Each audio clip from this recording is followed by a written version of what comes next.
স্বাধীনতার 5.5 দশক পেরিয়ে গেলেও কুষ্টিয়ার দৌলতপুর উপজেলার সীমান্ত ঘেঁষা চরাঞ্চলে লাগেনি কাঙ্ক্ষিত উন্নয়নের ছোঁয়া। চরে শিক্ষা প্রতিষ্ঠান, বিদ্যুৎ কিংবা প্রাথমিক স্বাস্থ্যসেবার মতো নাগরিক সুবিধা পৌঁছালেও শুধু দুটি ব্রিজের অভাবে কোনো সুফল পাচ্ছে না রামকৃষ্ণপুর ও চিলমারি ইউনিয়নের প্রায় 1 লাখ মানুষ। বর্ষা মৌসুমে নৌকা আর শুকনো মৌসুমে মাইলের পর মাইল তপ্ত বালুচর পেরিয়ে চলে তাদের অন্তহীন জীবনযুদ্ধ। ভাগজত ও সুকারঘাটে দুটি ব্রিজের দাবিতে চরের মানুষের দীর্ঘশ্বাস আটকে আছে প্রতিশ্রুতির তপ্ত বালুচরে। উপজেলাটিতে আজও গড়ে ওঠেনি কোনো পৌরসভা কিংবা ফায়ার সার্ভিস স্টেশন। আর তো ওপারে বাংলাদেশ ভারত সীমান্ত ঘেঁষা চরাঞ্চল যেন এক অবরুদ্ধ খাঁচায় বন্দী জীবন। নদী বেষ্টিত এই জনপদে প্রায় 1 লাখ মানুষের কাছে উন্নয়ন শব্দটি আজও এক অদ্ভুত ধাঁধার মতো। আছে স্কুল ও প্রাথমিক স্বাস্থ্যসেবা কেন্দ্র, বিদ্যুতের আলো পৌঁছেছে ঘরে ঘরে, কিন্তু মূল ভূখণ্ডের সঙ্গে যোগাযোগের সেতু না থাকায় নাগরিক সুবিধা চরের মানুষের কাছে এক প্রকার অচল ও অর্থহীন। ব্রিজটা হলে ধরেন ওই হায়দারের চরে সব দিককারই সুবিধা হয়। এখন এই পারাপারের লাগি ধরেন এই বন্যাটা আসলে খুবই সমস্যা হয় চরে। এখন তার জন্য ব্রিজটা হলে খুব সুবিধা হয়। ভাগজত ঘাটের আর সুকার ঘাটের এই দুইটা ব্রিজ হলে আমাদের দুইটা ইউনিয়নের চলাচলের সুবিধা হবে। খুবই কষ্ট করে চলতেছে, দেখতে পারতেছেন হাঁটার পরিস্থিতি নাই। তারপর এখন যে অনেক সময় রোগী টোগী নিয়ে আসা লাগে।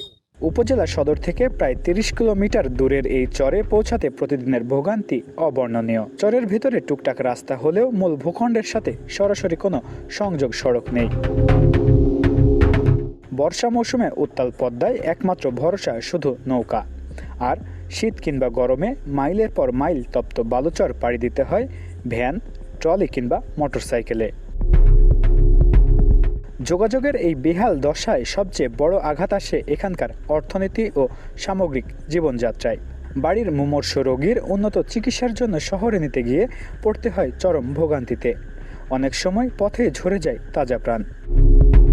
অন্যদিকে চরের বিস্তীর্ণ মাঠে চাষিদের ঘামে ফলে সোনারাঙা ফসল, কিন্তু সময় মতো তা বাজারে নিতে না পারায় বছরের পর বছর হাড়ভাঙা খাটুনি করেও ন্যায্য মূল্য থেকে বঞ্চিত হচ্ছেন তারা। অসুখ বিসুখ রোগীর কাছে যাইতে পারি না, আসতে পারি না, খুব সুবিধা। তবে এই ব্রিজটা আর সুগারঘাটের ব্রিজটা যদি হয় তা আমাদের জন্য খুবই সুন্দর। স্থানীয়দের দাবি, শিক্ষা ও স্বাস্থ্য অবকাঠামো থাকা সত্ত্বেও শুধু দুর্বল যোগাযোগ ব্যবস্থার কারণে এগোতে পারছে না এই এলাকার জীবনমান।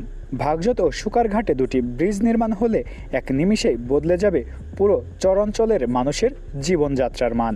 ভাগজতের ব্রিজ, সুকারঘাটের ব্রিজ, মরিচা ইউনিয়নের ভাঙন, এইটা আমার উপজেলার সবচেয়ে বড় সমস্যা বলে আমি মনে করি।